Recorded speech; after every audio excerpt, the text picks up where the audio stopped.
Welcome to the Lever Report, a weekly video newsletter for talent strategy leaders to navigate the week ahead. I'm Drew Fortin, here with your latest update for the week starting Monday, March 10th, 2025.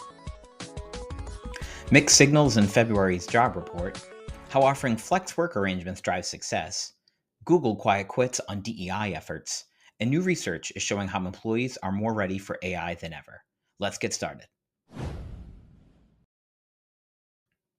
In market news, Friday's report from the Labor Department showed that the economy added a seasonally adjusted 151,000 jobs in February. That number missed expectations, but was stronger than the 125,000 jobs added in January. Average hourly wages grew by 0.3%, and the unemployment rate increased slightly to 4.1%. Despite hiring staying mostly strong, there are small signs that the labor market has already weakened.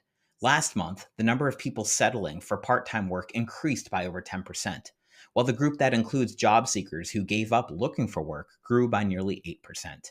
Layoffs are also picking up. American employers cut over 172,000 jobs in February, which is a 245% increase from last month, according to the outplacement firm Challenger Gray and Christmas. Over a third were tied to DOGE cuts. In other economic news, Fed Chair Jerome Powell signaled no need to hurry on the interest rate cuts as the central bank digests the effects of the new tariffs. Although there is much uncertainty due to new tariffs and whipsawing regulatory and federal workforce decisions, these numbers offer reassurance that the labor market, all things considering, remains relatively stable.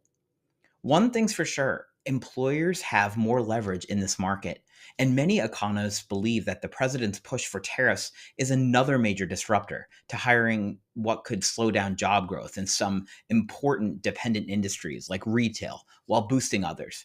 A word to business leaders. As you feel the pinch of uncertainty, be careful taking these frustrations out on your workforce. Everyone feels challenged, stressed, and burned out. The path to success is staying true to your mission, your vision, and your values, seeing beyond whatever volatility lies ahead for you. In retail news this week, MIT Sloan Management Review published an article called The Power of Letting Go to Gain Control. This article highlights the significant business advantages of flex work practices in retail, particularly when paired with results-based management. According to the article, Neiman Marcus Group achieved a remarkable 9.7 times EBITDA multiple in its recent acquisition, attributing it largely to its NMG way of working, which emphasizes autonomy and accountability. Former NMG Chief People Officer Eric Severson, who had similar success at Gap, states in the article that this strategy, which is giving employees control over when, where, and how they work, drove unprecedented retention and performance. The CEO of Neiman Marcus Group, Jeffrey Van Ramdonk, emphasized that this culture of accountability and results unlocked employee potential, leading to strong financial gains. The research also highlighted that the retention rates grew consistently above 75% in stores, and unwanted director-level attrition was virtually zero for 4 consecutive quarters. Those are huge numbers for retail. Now, we've been hearing forever that annual performance reviews are dead, but how many companies have adopted performance management strategies like those deployed at Neiman Marcus Group, especially in the return to office age, where companies like Deloitte made headlines last week saying that office attendance will be considered in performance evaluations and will directly impact employees' ability to achieve their bonus. I think RTO mandates are awfully short-sighted. The shift towards hybrid and purpose-driven work demands a reevaluation of traditional management paradigms. Leaders who cling to outdated hustle cultures of staying and burning the midnight oil at the office risk alienating top talent and missing out on significant productivity gains.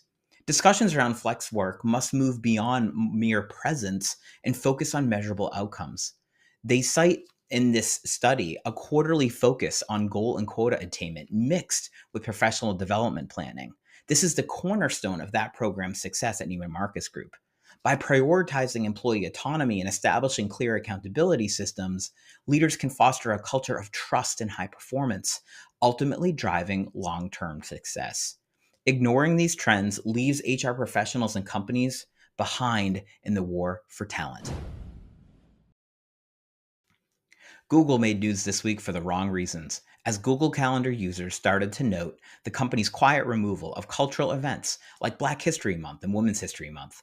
This is just the latest example of a major company failing to understand the true value of DEI as the debate around DEI versus meritocracy continues.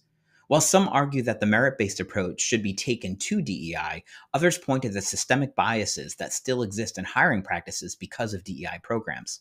For instance, research at the Harvard Kennedy School on Fairness highlights that white applicants are often favored over equally qualified applicants of color, challenging the notion of any true meritocracy.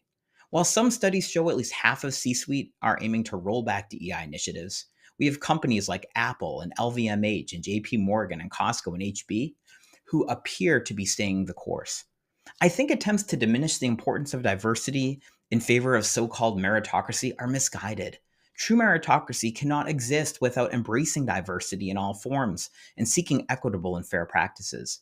A homogeneous workforce stifles innovation and limits potential. When faced with the choice between two equally qualified candidates, the one who brings a unique perspective and diverse experience is the one who can truly elevate a company's performance.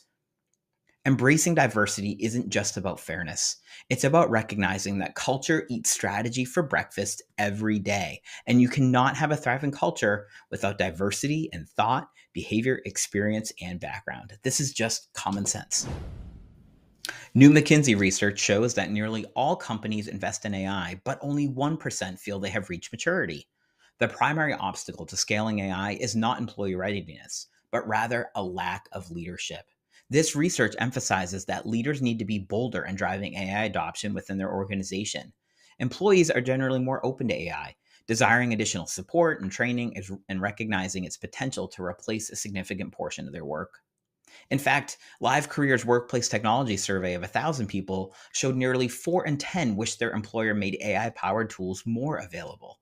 And a similar survey by Freshworks' Global AI Workplace Report found that nearly half of 7,000 workers surveyed believe companies who are not already using AI are already behind the eight ball. I get it.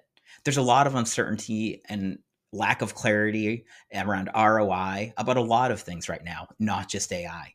However, it's these moments when those who are more decisive and those that stick to their vision win. In this case, those who embrace AI, despite current limitations, will gain a significant advantage. This is a classic example of leaders not listening or taking the time to listen to their employees.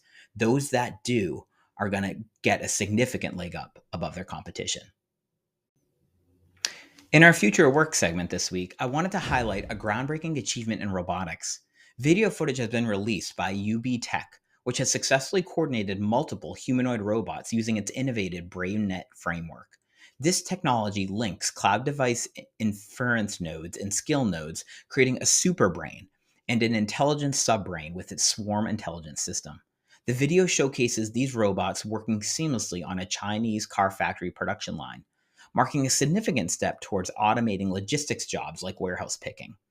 US-based firms are making similar breakthroughs in robotics and automation. For instance, Boston Dynamics is helping to roboticize operations at Hyundai's car factories.